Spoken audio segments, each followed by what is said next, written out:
realisation. Around this area, so there was no prospects for like acting. No one knew about movies. Like it just wasn't a thing. Yeah. Like no one. Everyone's like my dad and my brother are welders. They work together. You're a joiner. You're a farrier. You know, like I was saying to my dad, like, what do I do as a when I get older? And he's like, well, and everyone's got horses back home. So he was like, you should be a farrier. A farrier. I don't know if you know what a farrier is.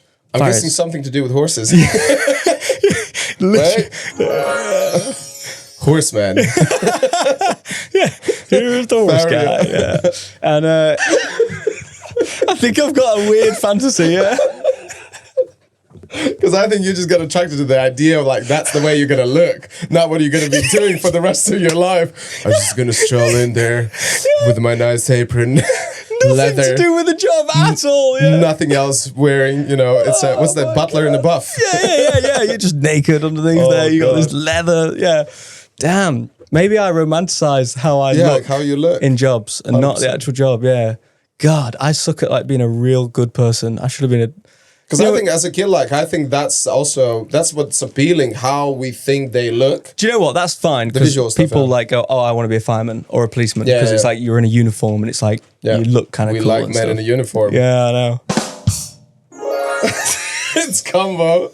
Who else likes men in a uniform? I know. The women will be like, yeah.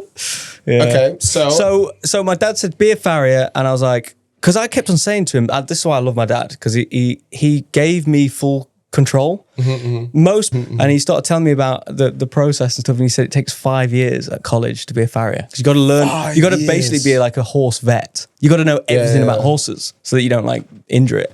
And as soon as I heard 5 years, I was like, nah, I don't want to do that. And he's like, see? So you have to choose what you want to do. Like it's up to you. That's awesome. And he really like plowed that into me.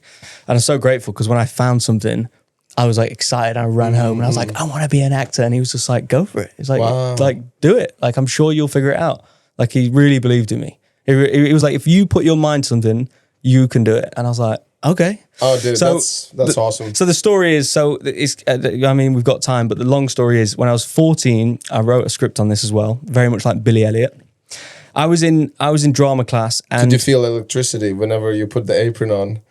I never got the apron. I need to. Yeah, I never. No, where's that? Oh, I think I need to get it now, live man. my dream, my fantasy. When I post this podcast, I need a photo of you in that apron. So you want me naked or no? Is this for your own? No, for the podcast. Oh, whatever. This is for your own bank, is it? Okay, it's for me. Yeah. I'll send it to you private. Okay, there you go. So when I was 14, I was in drama class, and this teacher, I think someone went off on maternity. She was like, do you mind if I tell the kids about you? Like at our theatre class, like you're a massive inspiration and stuff. So anyway, my grandma said, do you want to do it? I said, no. And I was at my mum's at the time. And my mum lives in Sheffield. And I was over at my mum's and I told my mum and she said, you should do it. You should do it. Because I was always like acting up at home and like reenacting Arnold Schwarzenegger and like, I was like always watching like Rambo and like all those movies. I loved them. And the rehearsals. You had some muscles in those days. It's all gone now. I don't know. It's obvious. You don't have to state obvious. Yeah, it's all disappeared. I think the accent took it off me. So what happened was my best mate's dad used to take us rugby on a Wednesday night, and a Sunday we used to play our games, and rehearsals were on Wednesday nights and Sundays. So I was like, I can't make Wednesday night because I play rugby, but I could probably come after my match. I used to play rugby and then go straight to rehearsal. And my best mate and me lived very close, so his dad used to drop me off, and there was a very famous deer park like at the woodlands in between our houses, and I used to say, could you just drop me off here? And he'd be really confused. He'd be like, why? And in between those woodlands was the village hall where the rehearsals were. Yeah, because and it just towards like some kids I remember, because like they would be like trying to hang out with our group, but I was like, our group was too cool, and it was like fuck off kind of thing, like we're too cool. But I mean, I don't know how you feel, but I feel like we're so lucky that it wasn't as bad as in the States, because in the States there's just literally like, at least that's what we see in movies. I don't know how true that is, but it was like, you're a cheerleader, you're this, you're that, or you're a nerd or whatever. So. Yeah. Well, this is the thing. This is why writing the script made me. and we hang out at her house, and she like makes me do these little weird plays in the living room. I don't know, and they believed it. They was like, "Oh, that's weird," and I was like, "You acted very well already." Yeah, I was like, "Oh, bro, I was like, she's weird," and so I was like, "Please don't tell anyone. I'm going to get ragged for this." So on the night of the showing, my best mate's mum's going, Louise Lim. I love her. She's so sweet. So I didn't really mind about that. But then she comes into the living room. I'm with my two best mates, Will Lim and Lascelle.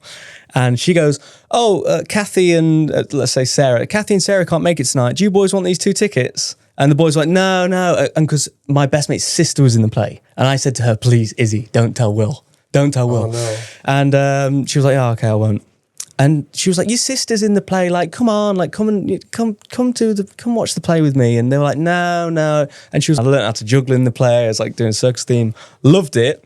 But we all kind of had this thing where if something was a bit gay or you lied, we'd like give us like stuff each other in. So I wrote the script and I sent it to my mate, and he was like really hurt by it because he was like, did I do that to you? And I was like, yeah, but dude, we did that to all of us. Like we all like kind of gave us each of us stuff. I'm not playing the victim here. Like I did get a beating for it, but I wasn't like black eyes and bruised. We were just walking home.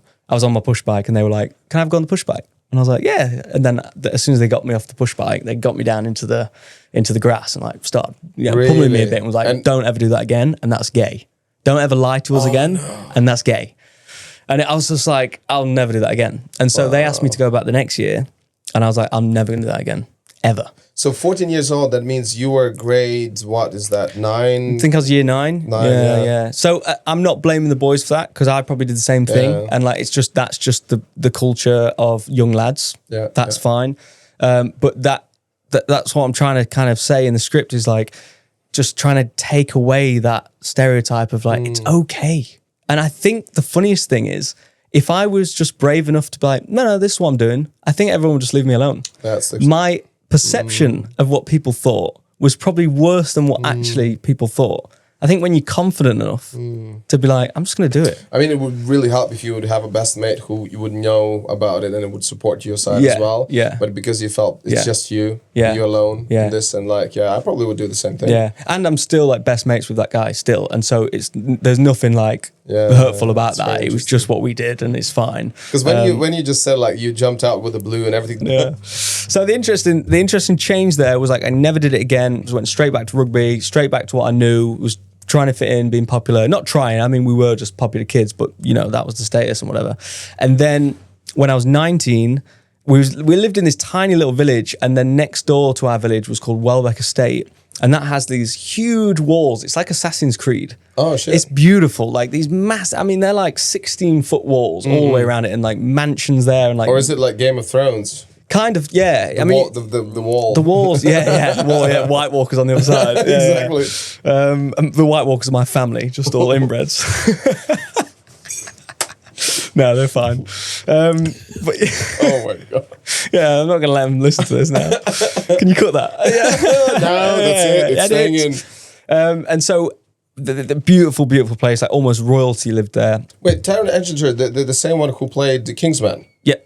Dude, yeah, I worked with him on not Elvis. He didn't do Elvis. You mean Rocketman? Rocketman. Yeah, sorry, he was playing Elton John. Yes. Sorry, my bad. I worked with him a couple scenes and stuff. Yeah, really cool dude. Yeah, very lovely guy. He seems like a nice dude. Yeah, right now the film, the TV series I'm working on, The Citadel. The guy who works with us, and he's doubling the main actor, the Richard, what's his last Madden. name? Yeah, and then he was doubling Taron. Oh, really? He did the most, and we literally now when we were coming up with some moves, whatever, he was showing from some of the moves they didn't use in the Kingsman, so we could use them on that. It was like pretty cool. Kept him aside. No, it's good, mate. It's good. So this huge film came and filmed on the estate, and their headquarters was the same place that I did that play, the village hall, in between the two. Headquarters, you mean like a base? Their base. So they had all the costumes there, all the vans, you know, the production vans, all the white vans, for anyone who doesn't headquarters. know. Headquarters, HQ. You can imagine there's a call sheet at the center, and headquarters here. Production base. Production base, basically, was there in the village hall. And so all of our parents were saying, oh, you guys should be extras. And at this point, I had no idea what an extra was. I kind of had an idea. You're in the background of films and whatever. How did you find us? I mean, this is the middle of nowhere. Wow. And we said, we live here. Like, we're literally like down the road. So cool. Like, if you get a dropout at like 6 a.m, if you just give us a call, be here. And who was with you? It was just you and Me and literally like 4 like rugby boys, like 4 buddies. Like we all just lived in the village. You're like, hey yo, yeah, you need some extras, yo. We play rugby. Yeah, and then turn to each other, high five. Yeah, bro, sick. Any girls here? That was pretty much us. So she was like, cool, you go upstairs and go up to hair and makeup and we'll just test your hair. And so we all walked up, and it's so funny how things happen. Like I think it's crazy. So like serendipitous how like things all come together. Oh, and they were all like, "Oh, he always falls in shit." Hey, wanker! You're so gay, bro. They're like, "He always falls gay."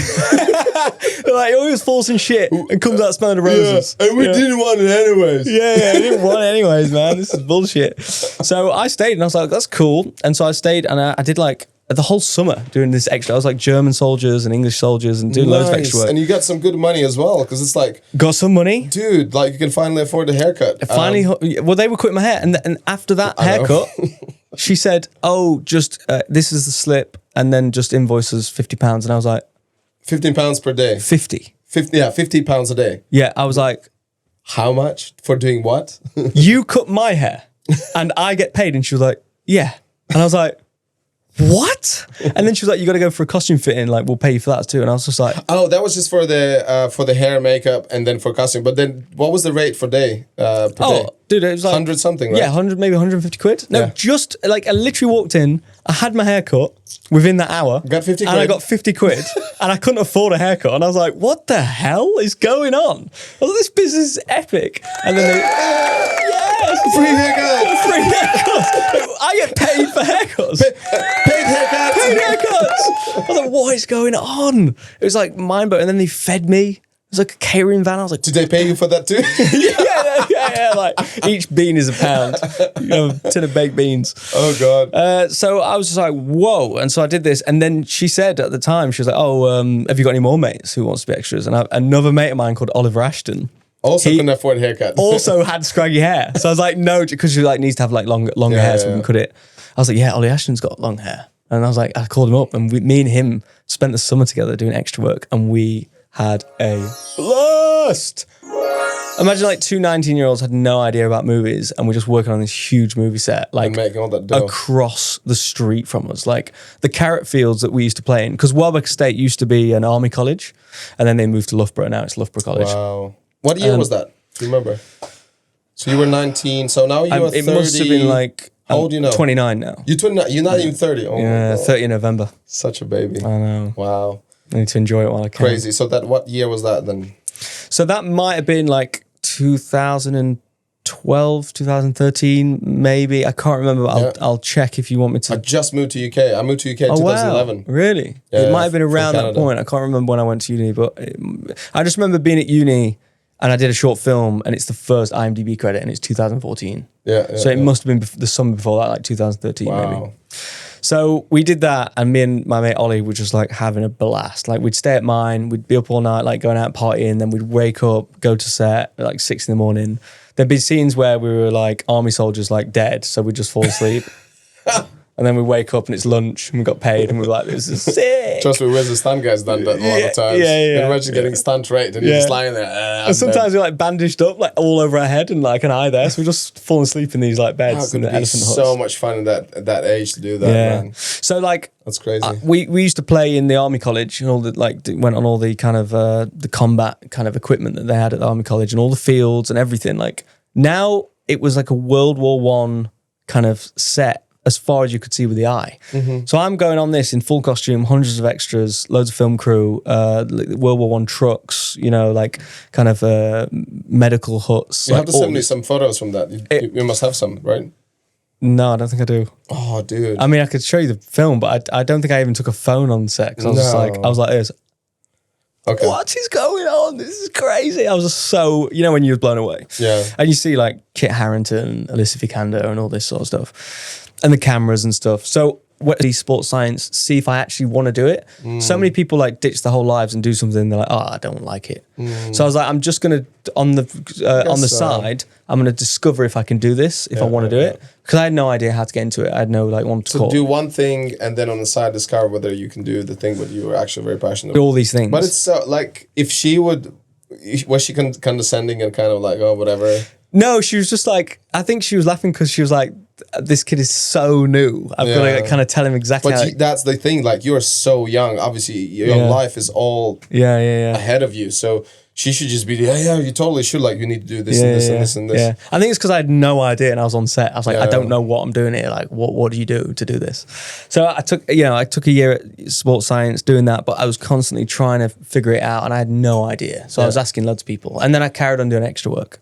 And every extra job I did, I said to all the other extras, like, how do you guys become actors? Like, what? Because they're all, you know what it's like. Yeah. Have you ever seen Extras, the show? Well, about 80% of extras, they're quite interesting people. Yeah. Whoa. Like, wow. Well, if you've seen Extras, the show. The show, yeah. I mean, you've seen Extras. I know I've seen the real Extras. Yeah. And I've been one of them because for stunts, we needed 60 days on a set as an extra. Oh, really? Jesus Christ. Really? Yeah, and I really struggled to get the days and as extra. So I worked in this one Bollywood film. And I can't tell you this now, someone can listen to this. Anyways, Cut. But there was, it was tough, and the only things I could get was in Bollywood productions. It was crazy, isn't it? Yeah. But the show Extras, Ricky Gervais's Extras, I've seen a little bit of it, but I think as soon as I started watching it, I was like, okay, why am I watching something when I know exactly how it is? Like all these stories what extras tell to each other, they're going to be doing this, they're going to be doing this.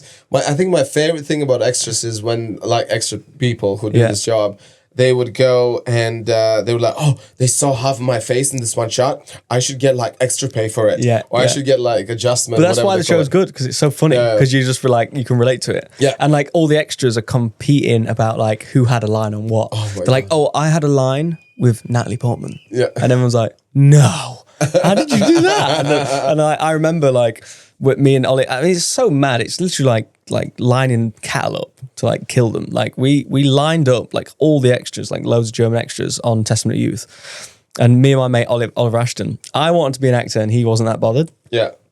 And we all lined up and they were choosing someone to do a scene with Alicia Vikander, someone with a big wound. And she would treat the wound and he had to like turn around and like smile at her and then turn back round.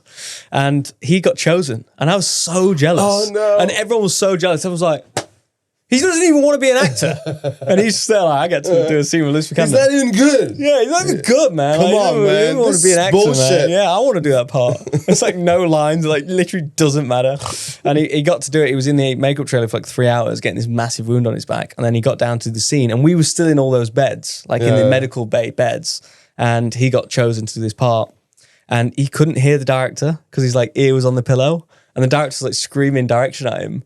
And he's like, smile, smile, smile. And he was just like, I can't hear you. I'm sorry, I can't hear anything. And he's like proper fucking it up. It was so bad. I was like, wait, he's not even an actor. He's not even an actor. He's shit. Yeah, he can't even take direction. Get out of here. Yeah. It was so, he got caught that scene. Because it was so bad. It was, me and him laugh at it to this day. Like, we're still best mates. And we just laughed so hard at like that because it was so awkward. He was like, smile. And he was like, huh?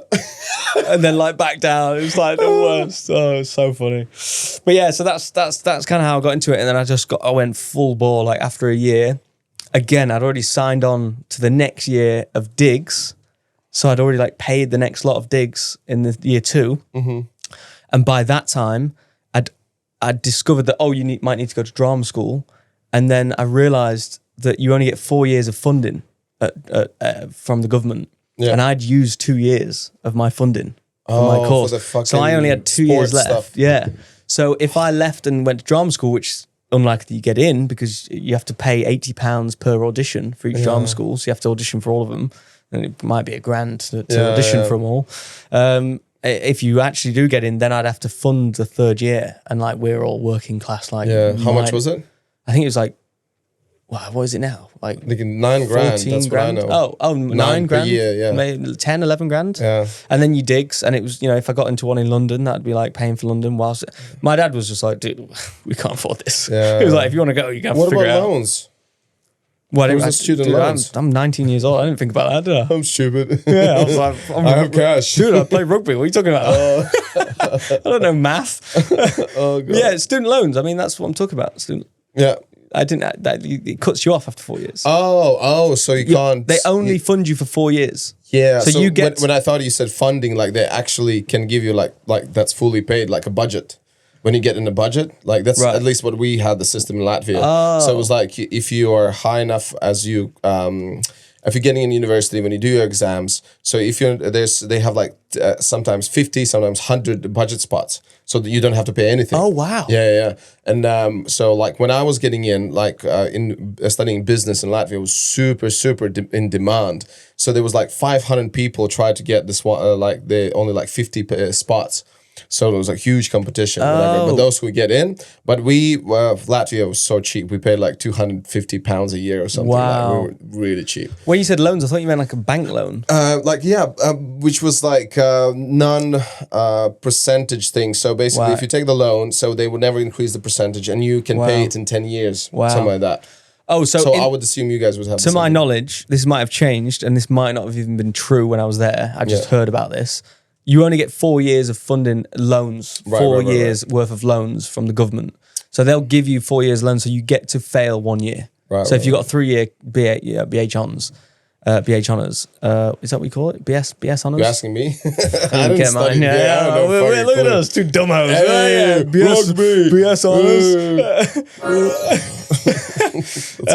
And I was like, I don't care, I'm going to go do it. So after a year saving up, I went to London, struggled through London for like 3 years, and then like COVID hit, and then I spent 3 years with my girlfriend's parents. Oh god, it's crazy. So it's this been is super fresh. You're such a freshie. Oh man, That's I'm a freshie. crazy. Like literally, the last breath was my first lead, and I was like, do you know what? I've been in the industry for 10 years, but it feels like I've just started. Yeah, because so much stuff happened. Because it took me 3 years to get an agent. It took me 6 years to get a speaking part on TV. Wow. Because it was so slow. Because I didn't know what to do. Fuck. So I just was bumbling around London like, anyone got any acting jobs?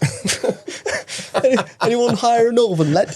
And it just took me so long to like build up. You know, I was just doing student shorts, and then like 3 months later, you get it back and it's a piece of crap. And then you do another student short. Hopefully that one's a bit better, and they don't send it you. And it's like to get a show, because everyone's like, you need a show reel, and I was like, it's so hard to get a show reel because no one wants to cast you because you've got nothing to show, and big old catch-22. I like to get on Spotlight. At the time, I needed 4 credits because you can either get on if you've got 4 credits or if you're a student. Yeah. And I was like, well, I'm not a student, so I need 4 credits, but then I couldn't get cast because I had nothing to show. So it's a difficult, long process, and then COVID hit and whatever, blah, blah, blah. But it's all, and it's crazy because I just said to my girlfriend yesterday, I was like, isn't it mad that I've got 2 movies coming out, or one's out that I'm like the lead actor in, and we're like post-strike. We're like, you would have thought you would got offers from that, you know, and get like kind of more work from that. But you're like, it's so dead right now. Yeah. Like there's not much for us. There's not much going on. I don't know about stunt guys. What you're working. I'm working. No, You're but working. no, in industry, in general, industry is very slow right now. Quiet. It's very, very quiet. Very quiet. So it's a weird time. So for everyone to understand, we are shooting, this is right now August the 10th, is it? What is it? Yeah, it's the 10th. August the 10th. Wow. Time flies. 2024. Hopefully we release this podcast in this year. But next year. Yeah, but for people to know, it's been quite slow. I know a lot of stunt guys who are like literally doing like landscaping and stuff. Yeah. And Blah, blah, blah. Renarspodcast.